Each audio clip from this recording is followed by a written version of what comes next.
The level of excitement for XRP right now is absolutely groundbreaking. Not only did we have that winning case against the SEC, but what is just being announced right now is absolutely key for what is really happening in the entire world, and XRP is pretty much at the forefront. So if you are one of the people who believe that XRP really deserves a top 3 crypto spot, then hit the like button and let's get into today's video. Now guys, obviously XRP, as we look into the charts, looks fairly interesting, and a lot of people have been very excited about what's been going on, and obviously we have that massive surge towards the upside, and then not a lot has been going on. But this piece of news that we're going to cover in this video and understand a little bit more about what's happening in the world is really showing us where XRP is going.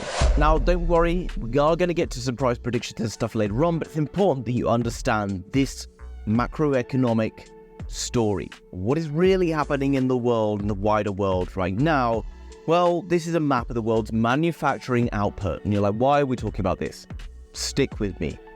This shows you that a lot of the manufacture is happening in China, which obviously you probably realize. And while the US has a massive output, most of the manufacture that's happening in China and Asia, which is 52% of the world's manufacturing global output, is very different from the type that you see in the US. Now, in the US and the UK, there's manufacturing going on for things like cars, aeroplanes. In the UK, you've got things like Scotch whiskey, okay? High value items. Therefore, if the cost of labor goes up, it still means that it's still profitable to make those items in those countries. However, you've got a massive problem in the likes of China, Indonesia, and a few others right now. Those countries have developed extremely fast, and while they've been able to produce lots of cheap goods very cheaply, they're now not really able to do it so much anymore because people need to be paid more money. Cost of living is also getting more expensive. Therefore, they are now looking for outlets to be able to maintain their GDP growth. And that's really key to understand. The developing world right now is developing so rapidly that it's going to catch up with the rest of the world really, really quickly. We already know that China's positioned to overtake the GDP of the US in 2026. Obviously, whether or not that happens, we shall see. But you're going to see all those other countries around it happening as well. And now, here comes the most difficult part. Transitioning from that manufacturing industry into something else is extremely problematic and something that needs to happen very fast. And where is the direction heading? Well, guys, where is the easiest money to start with than an industry that has very limited setup costs? And that is in Web3. We already know back in May, Beijing, capital city in China, released white papers for Web3 innovation and development.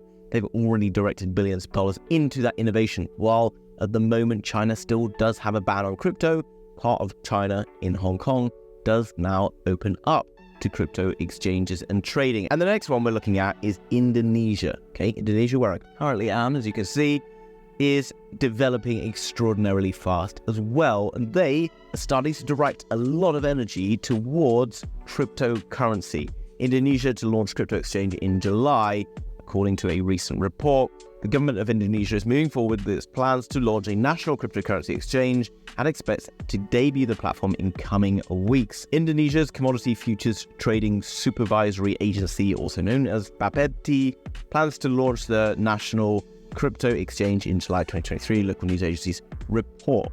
And what is very important about this? And let's swing on to the next news post.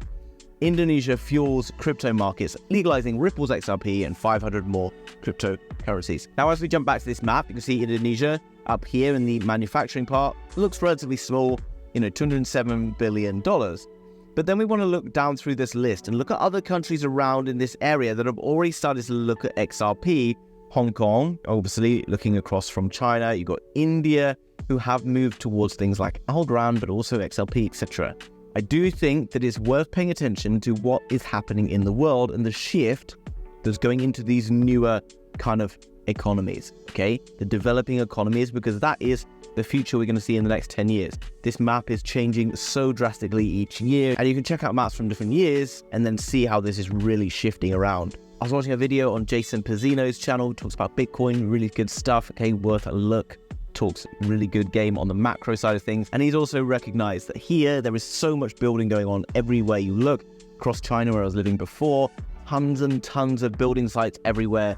That is such a sign of growth like you've never seen before, and they're now starting to shift towards cryptocurrency. So it's the cryptocurrencies that are going to be facilitating this development that are very exciting. So when we come down through here, what is so interesting for Ripple right now? The Indonesian cryptocurrency market received a massive boost recently when the government made a historic announcement that Ripple's XRP, along with 500 other digital assets, have been granted official legal status.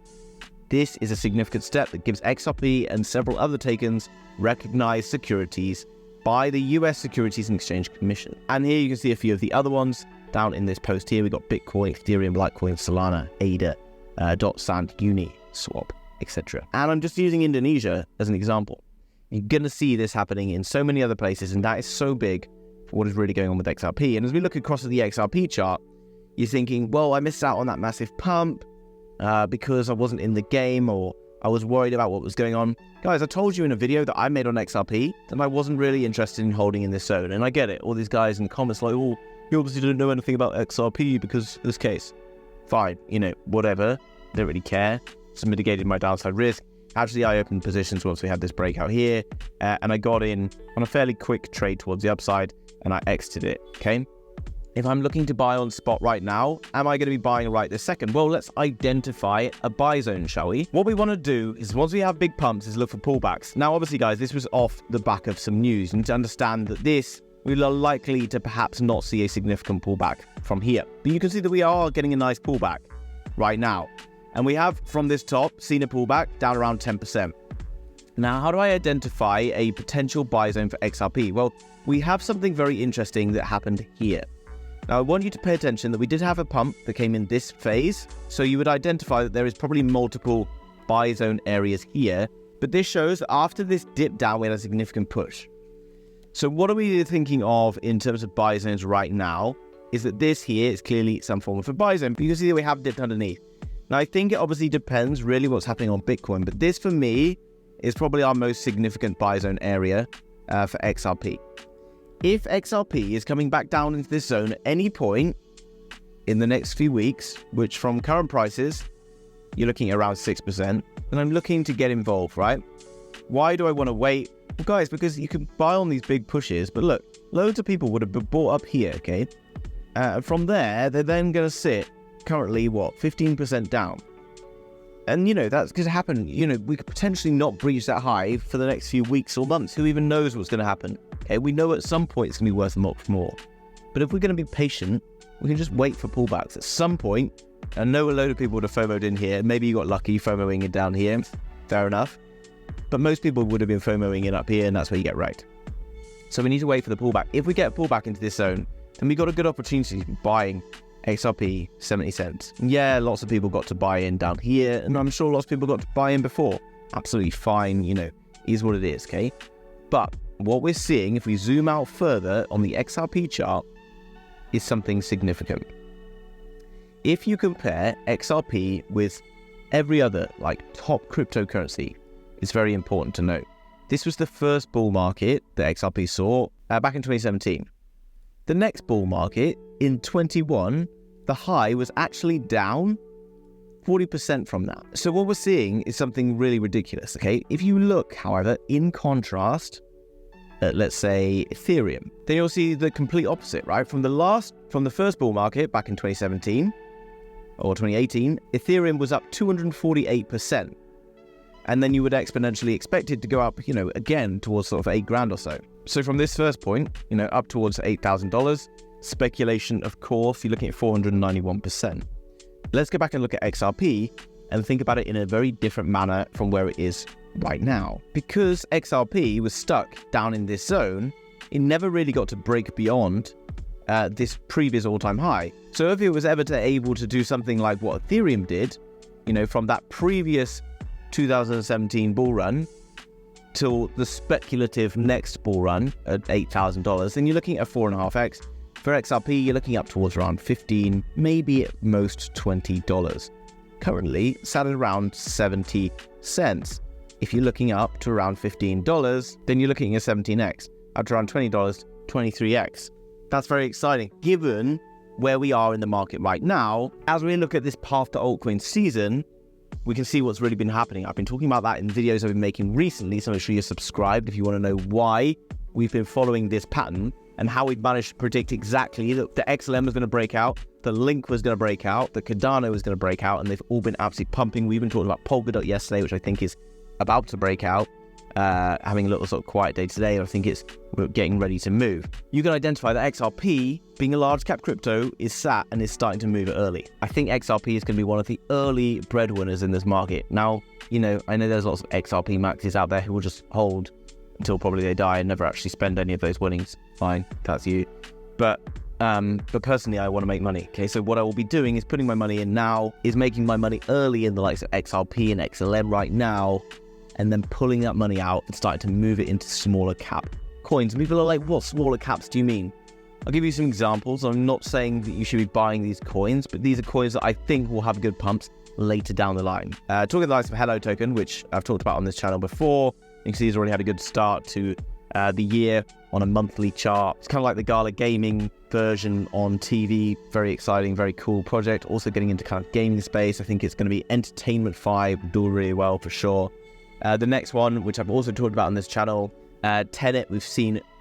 We saw an incredible launch on Tenet already, all the way to the upside, and that was really good. We started to see a bit of a pullback, a bit of a cool off. I do think that later in the year, into the early of next year, we're going to see great moves coming from Tenet, which is a very interesting project as well in the liquid staking derivatives market. I also talked about ZK stuff in a video I made the other day. ZK stuff also going to be doing really well. Things like Tyco, worth taking a look at, ZK Sync, and some others. But right now, we've got the best opportunity for growth in the large cap coins. And you know, like I say, we're not just looking for those 20x's. Yeah, we are. That would be great. Put in $100 and you get $2,700 out. And if you start pulling money out along the way, then you can put in $50, $100 into some coins that might do a 50x, 100x. That's how you make money in crypto, guys. Not just buying and hodling into one crypto forever. Although if you've got big money, fine, do that. That's probably a great way. Safer to make some money. But if you haven't got so much money and you need to invest the time, investing the time is going to really help you to maximize in these markets. XRP having a nice pullback right now. Could we see a further roll towards the downside? Obviously, guys, always potential for that. So the only safest bet you've got is not buying in other pumps, waiting for the pullbacks, because at some point you're going to buy a pump like this one, and you're going to end up stuck in XRP or whatever. A month later, 2 months later, down 71%. And if you hold 1 point, you were down like 84%. Still waiting to try and get back out. You know, and all they're looking for is to try and get back up to that level. That's how it is, guys. Hope you enjoyed that video. Hope you have a fantastic weekend. Hit the like button, subscribe if you're new. See you in the next one. Bye-bye.